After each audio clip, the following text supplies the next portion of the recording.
हरि हरि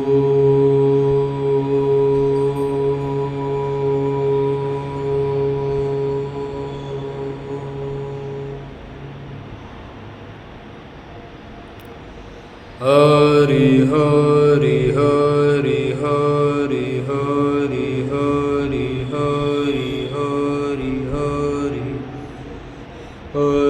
हरि हरि हरि हरि हरि हरि हरि हरि हरि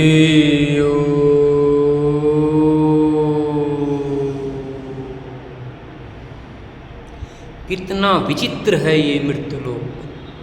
कभी कल्पना की है आप लोगों ने कि कितना विचित्र है ये मृत्युलोक।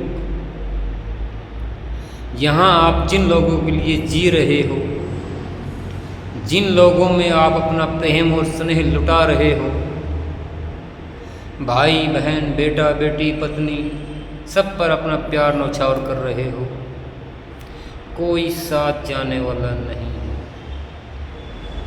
कटु सत्य है, ना पुत्र साथ जाएगा, ना पुत्री साथ जाएगी, ना पत्नी साथ जाएगी, ना भाई जाएगा, ना बहन जाएगी, ना बाप जाएगा, ना बाप जाएगा। जिस दिन तुम जाओगे अकेले जाओगे और जाने के बाद तुरंत भुला दिए जाओगे। क्या समझे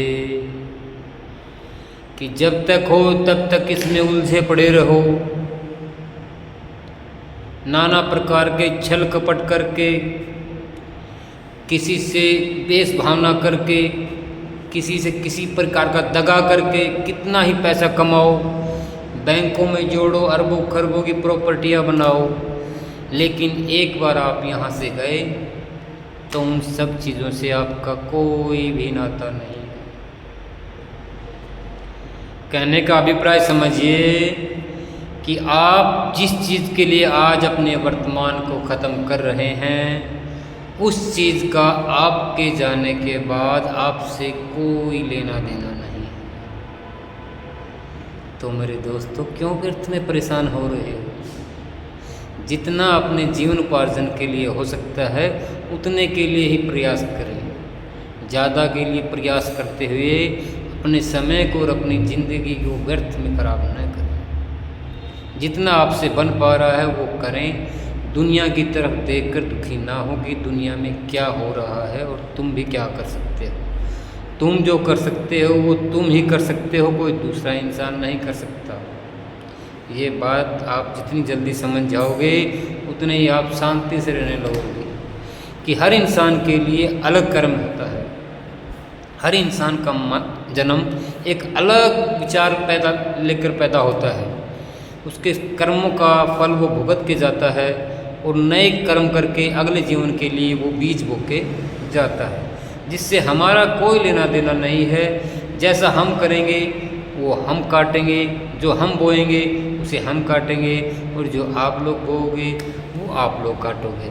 जैसी जिसकी बुद्धि, सद्बुद्धि या मंद बुद्धि, जैसी भी तेज बुद्धि कैसी भी है, वो उसी के काम आएगी, दूसरे किसी काम नहीं है। अगर उसने छल किया है तो उसके साथ छल होने वाला है, तैयार रहे। अगर उसने किसी से प्रेम किया है तो उसके साथ प्रेम होने वाला है, उसमें कोई नहीं रोक सकता। अगर उसने किसी की सहायता की है तो वो भी आने वाला जीवन उसका सुख में होने वाला है, इसमें कोई किंतु परंतु नहीं है। इसलिए इस दुनिया में किसी को सुखी देकर कभी नहीं इतराना चाहिए कि वो सुखी क्यों है, मैं दुखी क्यों हूँ। सब प्रारब्ध का खेल है मेरे भाइयों। ये बात आप जितनी जल्दी समझोगे उतने ही आप आनंदित रहोगे।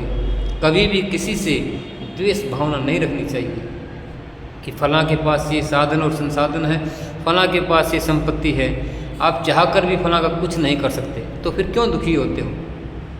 अपने पास जो भी है उसी में संतुष्ट रहना सीखिए, और यही जीवन का मूल मंत्र है। अगर धन और संपत्ति साथ जाती तो हम एक समय के लिए मान भी लेते कि भी हमारे साथ तो बहुत कम धन संपत्ति जाएगी, उसके साथ तो बहुत ज़्यादा धन संपत्ति जाएगी, और आपके साथ जाएगा तो क्या जाएगा? आपका व्यवहार जाएगा। तो आप व्यवहार की तरफ बढ़िए। आप जिस समाज में रह रहे हो उसमें आप कैसा व्यवहार कर रहे हो, आप उस व्यवहार की तरफ बढ़िए। कुछ दिन अगर चर्चा होगी तो उसी की होगी, करना तो जिस दिन आप गए उसी दिन से हानि खत्म, कोई चर्चा नहीं होनी है। तो सुख में जीवन जीने का एक ही मूल मंत्र है मेरे दोस्तों, कभी किसी से अपनी तुलना न करें, कभी भी किसी से अपनी तुलना न करें। जैसा चल रहा है वैसे चलने दें, भगवान में गहरी आस्था रखें और सदा आनंद से रहें।